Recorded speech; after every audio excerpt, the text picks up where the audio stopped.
नमस्कार दोस्तों, आज हम बात करेंगे सूचना प्रौद्योगिकी के मुख्य घटकों और उनके उपयोग के बारे में।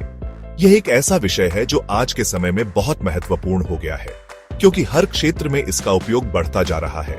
चाहे आप स्टूडेंट हो, प्रोफेशनल हो या फिर घर में रहने वाले, सूचना प्रौद्योगिकी ने हमारी जिंदगी को आसान और तेज बना दिया है। इस वीडियो में हम सूचना प्रौद्योगिकी के 4 मुख्य पहलुओं पर ध्यान केंद्रित करेंगे: कंप्यूटर हार्डवेयर, सॉफ्टवेयर, नेटवर्किंग और डेटा स्टोरेज और प्रोसेसिंग। हम इन घटकों को सरल भाषा में समझेंगे और देखेंगे कि ये हमारे दैनिक जीवन में कैसे उपयोग होते हैं। तो चलिए शुरू करते हैं और जानते हैं सूचना प्रौद्योगिकी के बारे में सब कुछ।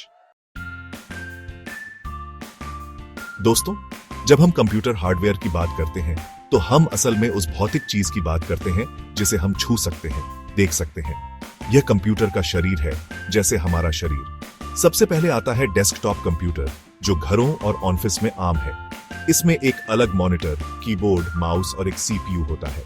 फिर आता है लैपटॉप, जो एक पोर्टेबल कंप्यूटर है। इसे आप कहीं भी ले जा सकते हैं और इसमें सब कुछ एक ही जगह पर होता है: स्क्रीन, कीबोर्ड, माउस पैड और प्रोसेसिंग यूनिट। सर्वर, जो थोड़े बड़े और शक्तिशाली कंप्यूटर होते हैं, वेबसाइट और डेटा को स्टोर करने के लिए उपयोग किए जाते हैं।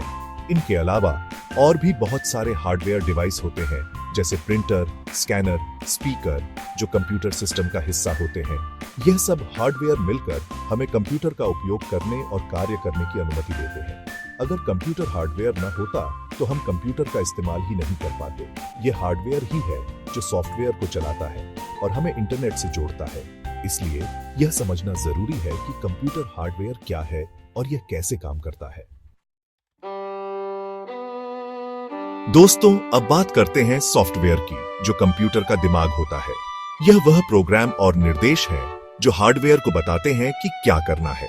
सॉफ्टवेयर 2 प्रकार के होते हैं: सिस्टम सॉफ्टवेयर और एप्लीकेशन सॉफ्टवेयर। सिस्टम सॉफ्टवेयर, जैसे विंडोज और लिनक्स, कंप्यूटर के सभी हार्डवेयर और सॉफ्टवेयर को नियंत्रित करता है। यह कंप्यूटर को चलाने के लिए बहुत जरूरी होता है। एप्लीकेशन सॉफ्टवेयर, जैसे माइक्रोसॉफ्ट ऑफिस, वेब ब्राउजर और गेम्स, हमें विशिष्ट कार्य करने में मदद करते हैं। विंडोज दुनिया का सबसे लोकप्रिय ऑपरेटिंग सिस्टम है, जबकि लिनक्स एक ओपन सोर्स ऑपरेटिंग सिस्टम है जो अपनी सुरक्षा और स्थिरता के लिए जाना जाता है। माइक्रोसॉफ्ट ऑफिस एक प्रोडक्टिविटी सूट है जिसमें वर्ड, एक्सेल, पावरपॉइंट जैसे एप्लीकेशन शामिल हैं। वेब ब्राउजर, जैसे गूगल क्रोम और मोजिला फायरफॉक्स, हमें इंटरनेट एक्सेस करने और वेबसाइट ब्राउज करने की सुविधा प्रदान करते हैं। बिना सॉफ्टवेयर के कंप्यूटर हार्डवेयर एक बेकार डिब्बा होता है। सॉफ्टवेयर ही कंप्यूटर को जीवन देता है और हमें उसका उपयोग करने की सुविधा प्रदान करता है। इसलिए यह समझना जरूरी है कि सॉफ्टवेयर क्या है और यह कैसे काम करता है। दोस्तों, अब बात करते हैं नेटवर्किंग की, जो कंप्यूटर को एक दूसरे से जोड़ता है और हमें जानकारी साझा करने की सुविधा प्रदान करता है। नेटवर्किंग के बिना हम इंटरनेट का उपयोग नहीं कर पाएंगे, ईमेल नहीं भेज पाएंगे और ऑनलाइन वीडियो नहीं देख पाएंगे। वाईफाई एक वायरलेस नेटवर्किंग तकनीक है जो हमें बिना तारों के इंटरनेट से जुड़ने की सुविधा प्रदान करती है। LAN या लोकल एरिया नेटवर्क एक छोटे क्षेत्र, जैसे घर या ऑफिस, में कंप्यूटर को जोड़ता है। WAN या वाइड एरिया नेटवर्क एक बड़े क्षेत्र, जैसे शहर या देश, में कंप्यूटर को जोड़ता है। इंटरनेट दुनिया का सबसे बड़ा WAN है जो लाखों कंप्यूटर को एक साथ जोड़ता है। नेटवर्किंग हमें दुनिया भर के लोगों से जुड़ने, जानकारी साझा करने और नए लोगों से मिलने की सुविधा प्रदान करता है। यह व्यापार, शिक्षा और मनोरंजन के लिए एक महत्वपूर्ण साधन बन गया है। नेटवर्किंग के बिना हमारी दुनिया बहुत अलग होती। यह हमें एक दूसरे से जोड़ता है और हमें एक वैश्विक गांव का हिस्सा बनाता है। इसीलिए यह समझना जरूरी है कि नेटवर्किंग क्या है और यह कैसे काम करता है। दोस्तों, अब बात करते हैं डेटा स्टोरेज और प्रोसेसिंग की, जो सूचना प्रौद्योगिकी का एक और महत्वपूर्ण पहलू है। डेटा स्टोरेज का मतलब है डिजिटल जानकारी को भविष्य में उपयोग के लिए संग्रहित करना।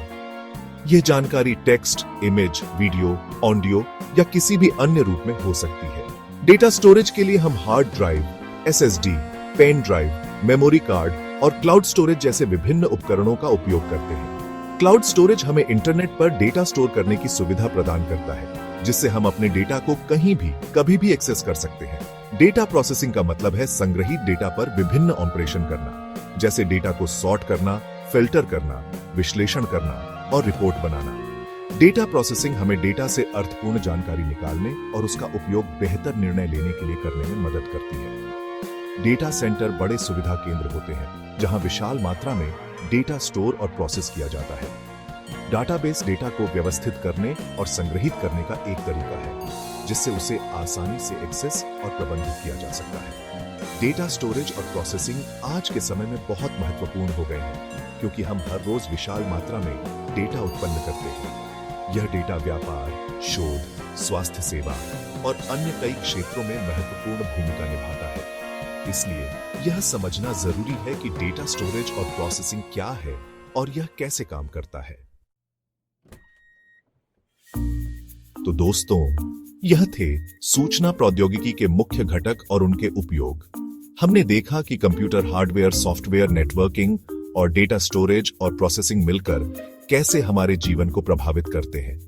सूचना प्रौद्योगिकी लगातार विकसित हो रही है और भविष्य में इसकी भूमिका और भी महत्वपूर्ण होने वाली है। अगर आपको यह वीडियो पसंद आया हो तो लाइक और सब्सक्राइब करना न भूलें। धन्यवाद।